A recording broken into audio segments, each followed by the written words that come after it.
Hello and welcome to the Land and Climate Podcast. I'm Edward Robinson, and for this episode I'm speaking to Brett Christophers about his new book, Price is Wrong, Why Capitalism Won't Save the Planet, which was published by Verso earlier this year. Brett is an economic geographer and a professor at the Institute for Housing and Urban Research at Uppsala University in Sweden. And this is his fourth book focusing on the financial sector and its interaction with the real economy. You really need to understand what the electricity industry looks like, how it has evolved historically, how it's been restructured historically, in order to understand the pace and extent of decarbonisation is going on. You simply cannot think about decarbonisation in this kind of abstract economic way without looking at who is involved in this industry, what types of relationships they have with other different actors in the industry, and to realise that the likelihood of decarbonisation occurring in any particular context at a particular speed that we might want is inherently dependent upon what that industry looks like in any different context.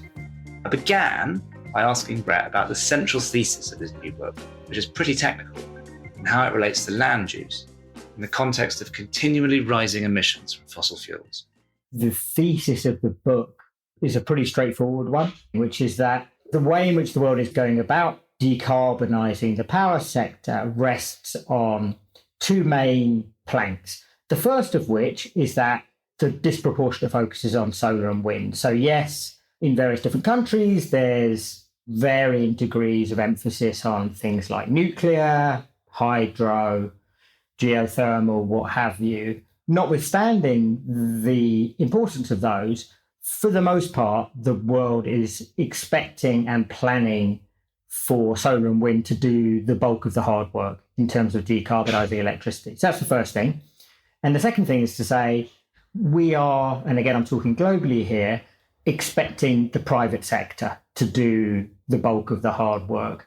And all I mean by that is that for the most part, what is not happening is that governments are not doing this themselves. They are not financing and investing in the ownership and operation of publicly owned energy. They have effectively said to the private sector, we expect you to do this. And the basic argument in the book is that one of the main reasons why this is all going too slowly is simply that the business of renewables deployment, by which I mean the business of developing wind and solar and farms, owning and operating them, selling the electricity they generate, is, in terms of expected profitability, not the most attractive business in the world. And of course, insofar as we're relying on the private sector predominantly to do this, those profitability constraints are very, very significant for the simple and obvious reason that, for the most part, the private sector is guided by profit instincts. Private sector capitalist actors, profitability is not the be-all and end-all of everything necessarily, but it's the most important factor. So capitalist entities invest on the basis of expected profitability. And if the renewables business is not sufficiently attractive or viable in terms of profitability expectations, that investment doesn't happen. So that's the basic argument. In a sense, what I'm doing here is asking people to kind of shift their lens away from focusing on the cost of the technology, which is where the focus has been to date, to think about it in terms of profitability. And of course, those two things are connected to one another, but they're not connected to one another in the kind of simplistic way that lots of people assume them to be. Governments are in a position of kind of wanting to have their cake and eat it. And what I mean by that is that they want the transition to renewables to occur quickly, and they want it to occur at minimal cost to consumers, which makes a lot of sense. So they want this to be done on the cheap. But in general, the capitalist economy is not designed to deliver things at lowest cost and at maximum profitability to those that are doing the production of whatever the products tend to be. So governments are caught in this almost catch-22 where they want profitability to be sufficient to attract the investment in the first place, but they don't want that profitability to come at the expense of higher consumer prices for the electricity that gets generated. And there's this kind of constant battle in the policy domain, as I read it, between those two countervailing imperatives from a policy perspective. There's a section of the book where you talk about how environmental policy, if you like, has interacted with economic policy, and that there's been a sort of shift from equality to efficiency in how we're looking at how to solve environmental problems. Later on in the book, you talk about Karl Polanyi's views, and you talk about fictitious commodities versus real commodities. And a commodity by its nature, electricity is not. That's doing an awful lot of work. The risk of asking you to explain the whole of the last several hundred years worth of economic theory. Can you just flesh out a bit about where you're coming from in that perspective and where you think we've got to where we've got to in terms of electricity markets? The simplest way that I can answer that is to say that we have clearly transitioned in terms of environmental policy making historically towards a economistic way of thinking about environmental problems. And all I mean by that is that we've gone from a position, so in the early years of environmental policy making, where environmental problems like climate change were not necessarily thought of at all, or certainly not principally, as problems of market design. And so the obvious solution then to, say, environmental pollution of one form or another was simply to say, well, let's regulate the harmful industries and be done with it. Whereas what happened was that increasingly there was a shift towards saying, you know, we live in a market society and that's just the way it is. And insofar as we have environmental problems, then it can only mean that the way in which we are building and markets and circulating different products in markets are somehow not working right because we have these costs, such as environmental disbenefits of various kind, and markets for one reason or another are not recognizing those costs. So the answer to those problems is simply to kind of put a price on those costs, and then markets will do the work of readjusting in such a way that those harmful disbenefits are no longer created. There was this really important shift where environmental problems of all descriptions came to be thought of as what the terminology would call market failures of one kind or another. In other words, markets just aren't working properly. And therefore the answer became, as I said, to try to properly price those things. And therefore, as the theory went, behavior of different economic actors from producers to consumers would shift accordingly once you price those things accurately. My argument in the book is that I have much more sympathy with the views of someone like a Karl Polanyi, who is a very well-known economic anthropologist, amongst many other things, who kind of said, no, let's make a distinction between things that, on the one hand, are treated as commodities, but actually kind of shouldn't be treated as commodities because they were never created in the first place to be distributed in markets and thought of principally as kind of market phenomena. And I think that he didn't talk about electricity. If he had thought about electricity, he would have thought about it precisely as one of these things where the more you try to kind of frame them as market commodities, as market entities, the more you end up in a problematic situation. Because of their nature, they resist being reduced to commodity forms. And his argument in The Great Transformation is that there are a range of things, and he talks about labor as one and land as another, where the more you try to reduce them to being kind of capitalist commodities, the more you end up in difficulties because they don't like being treated as commodities. The more you're trying to reduce them to pure economic phenomena, the more you end up with a range of social problems by virtue of doing that. For me, that's a useful way of thinking about electricity. And there's a lot of stuff in the book about how an enormous amount of kind of regulatory and bureaucratic work goes into sustaining the fiction that electricity is a natural commodity. And the markets that we have created for electricity to be traded and circulated are incredibly complex bureaucratic and regulatory phenomena, because unless you have those regulatory interventions, it just becomes impossible to distribute electricity in a marketplace in the first place. So the more you look at electricity markets, the more you realize they're nothing like markets as we traditionally think of them. They're kind of these regulatory constructs where the very idea of price and profit are essentially governmental interventions. Yeah, and you do a very good job of explaining how the creation of effectively a spot market, or the attempt to move to spot markets, i.e. traded electricity, is extremely political. In the United Kingdom at the moment, there's a big series of proposals on the reform of electricity markets that I don't think very many people really understand in entirety. In the European Union, there was a market design directive a couple of years ago, which one of the impetuses for writing this book for me, it would seem, is that we are moving very much to spot markets being the way the whole world wants to do its decarbonised electricity generation and the attraction of investment. One of the sort of questions I think quite a lot of people have had is, but why does gas still look more profitable? In conjunction to that, what is the role of legacy assets, if you like, as in fossil fuels, still being on the system in impacting on the sort of ecosystem of renewables today?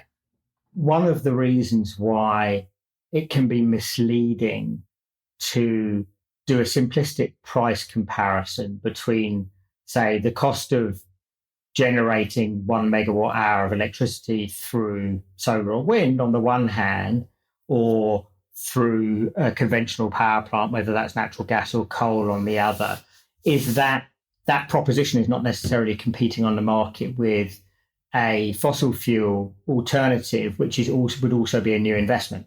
In most cases, you need to think about the fossil fuel-fired plants as being existing assets where the costs have already been incurred for the most part.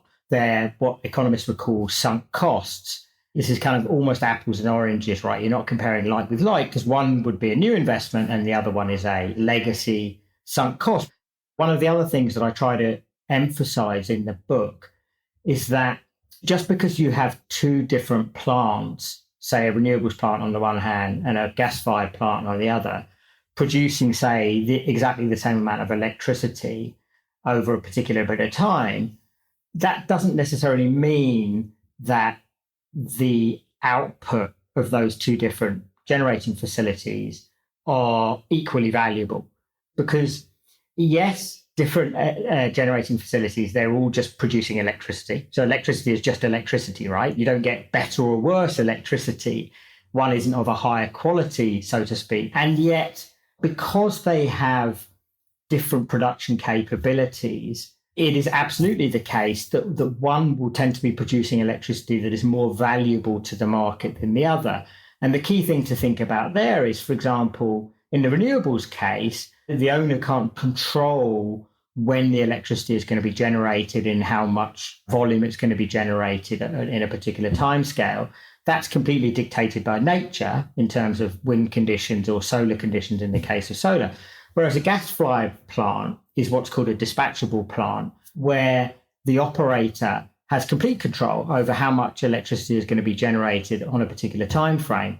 And so the former is at the mercy of the market, which is to say that if it's producing electricity disproportionate at a time when electricity happens to be valuable in the market, expensive in the market, well, great. But if it's producing electricity at a time when electricity is very, very cheap, then that's not so good. Whereas the owner of the gas-fired plant has a degree of control over their relationship with the market. They can pick and choose when they desire to fire up the plant to exploit, peaks and troughs in electricity pricing. We need to get away from this idea that a simplistic cost comparison between the two is meaningful, because the different revenue potentials of those two different facilities can also be very, very different. And then the last thing I would say, and I think this is in a way the most important thing of all, is it's really important to consider what we mean by alternative investment opportunities. So there's this presumption in the public discourse about this, which says, oh, look, renewables are cheaper now than producing electricity through natural gas or coal. And so there's this presumption that automatically means this kind of shift from the former to the latter. And not only does that ignore the stuff I've already said about sunk cost, it ignores the fact about the different economic value of the output of those two facilities, but it also just ignores the real world in terms of the nature of the institutions, the economic entities that are taking these decisions. So for most companies out there that are considering in developing a new wind farm project, for example, they're not kind of sitting there going, okay, let's look at the different costs of natural gas fired electricity on the one hand and renewables on the other, and then pick and choose between the two. That's almost never the case. They are typically entities that are wind farm developers or solar developers. And the choice is not between wind farm or gas-fired plant. The choice is between wind farm or no wind farm. I mean, that's the reality of the context in which they're operating. What they will have is they'll have a project in mind where they'll say, okay, we want to develop this project. Given the market conditions, we think that we can reasonably expect a return of X% on this investment. Is that sufficient for us? And more importantly, is that sufficient for us to be able to attract the financial investment that we need to proceed with that project? So most of these types of developments are funded anywhere between kind of 60 to 90% with loans. And unless the project looks sufficiently appealing in terms of the returns it can be expected to generate, that developer will not be able to persuade a bank to give them the money to develop the project in the first place. So those kind of abstract comparisons between levelized cost of energy between renewables on the one hand and conventional power on the other are actually kind of meaningless in the real world. The people that are taking the decisions about whether the new wind farm projects go ahead or not don't pay any attention to those types of comparisons at all. It's a kind of analysis that has been applied ex post facto by commentators to try to simplify what's going on in a very complicated world.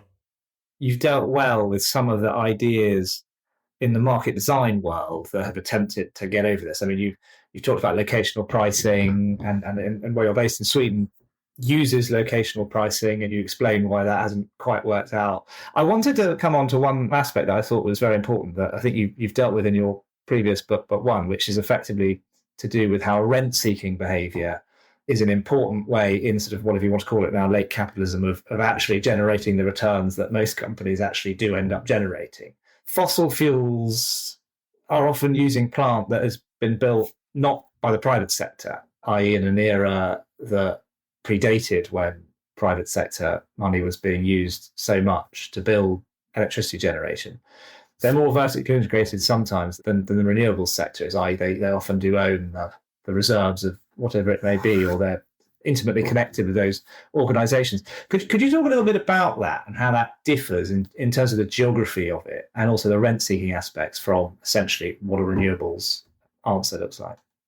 One of the main differences is that if you look around the world in general, one of the kind of ironies is that the fossil fuel economy is much more concentrated in state hands and in the hands of state-owned enterprises than the emerging renewables industry. So renewables, as I said right at the beginning, for the most part, is a sector that has been developed by the private sector, and it's predominantly owned by the private sector. In moving from fossil fuel economy to a decarbonised economy, we are increasingly moving towards a privatized economy, insofar as one of those energy complexes is much more in the hands of private sector actors than the other. Now, that doesn't mean at all that the state is not economically and financially involved in the renewables world, but it's involved in a different way. And its principal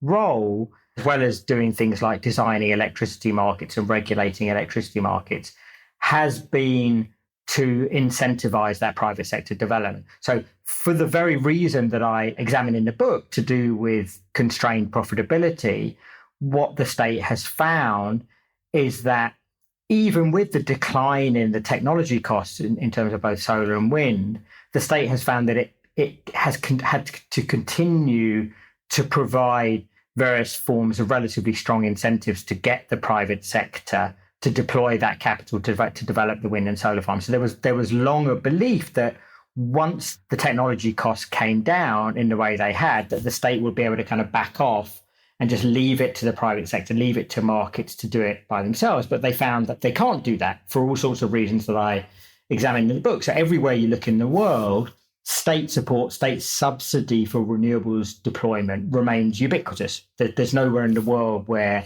some form of state incentivization of that business is not significant. I guess the way I would frame that, to talk to your point about rent seeking, is that essentially we can think about the private sector in this context as seeking to capture the rents that the income generating assets that solar and wind facilities generate, and the role of the state we can think of as, I guess, succouring or supporting that rent seeking behavior.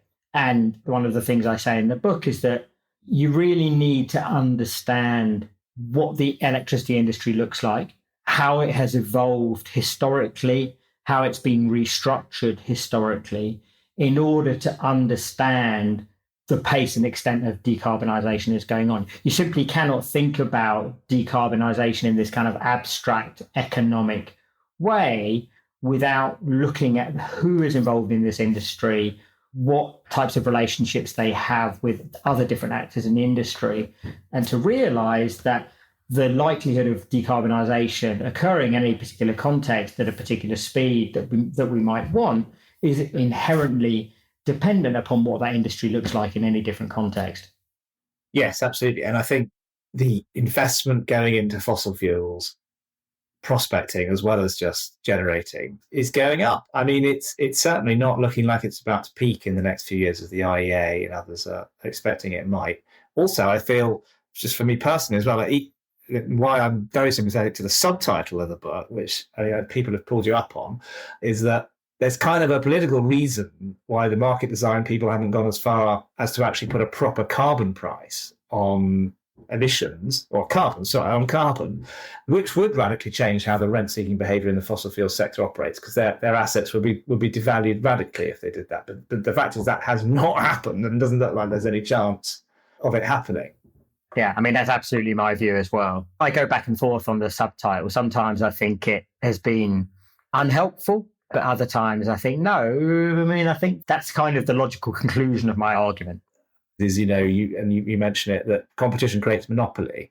And I'm wondering if two things. So one, we did a collection last year and lots of a focus on materials for renewables, i.e. raw materials, and the degree to which there's a sort of semi-new land grab going on in lots of the developing world, particularly on those materials.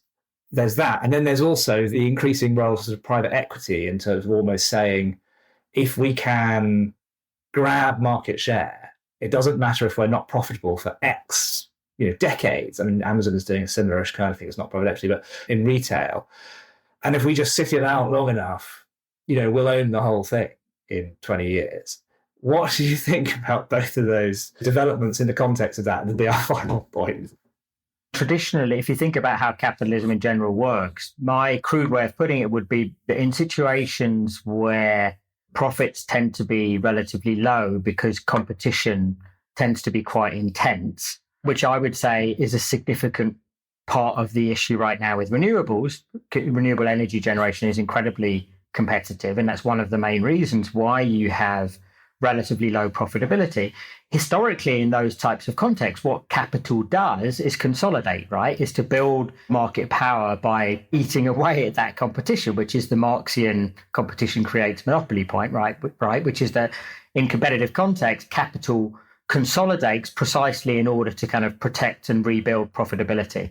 In a way, that would be what you would expect, all other things being equal, in this context too. However, the issue, right, goes back to where we started the conversation, which is that the state has kind of promised consumers to keep energy prices as low as possible during the transition. And so the idea that the state would kind of sit back and allow the emergent and growing renewable energy sector to kind of consolidate and put up prices in order to build profitability strikes me as unlikely. And I suppose one counterpoint to that would be to say, well, isn't that what we see in the oil and gas industry? Isn't OPEC essentially a mechanism for protecting global oil and gas profits?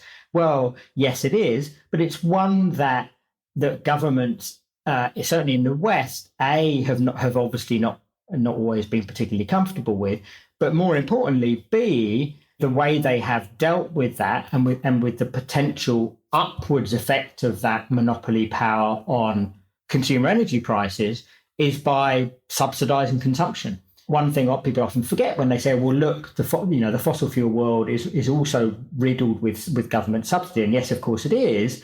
But the big difference between subsidy on the fossil fuel side and the renewable side is that on the renewable side, subsidy is mainly to production, whereas on the fossil fuel side, far and away, most of the subsidy is to consumption. I think that the only way you would get the building of market power on the renewable side in order to build profitability, the only way that would be kind of politically tolerable would be if you started seeing much more subsidy to consumption on the renewable side, on the electricity side, than we currently have. Well, a big thank you to Brett Christophers for these insights.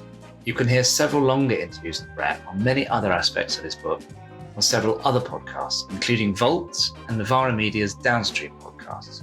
We've put the links to those shows in the show notes, as well as a link to the book itself and to Brett's recommended reading.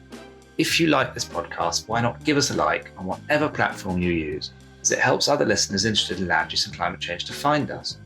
Alistair will be back in 2 weeks' time, speaking to French environmentalist and anti-corruption activist Eva Joly. In the meantime, enjoy the balmy weather. Thanks for listening.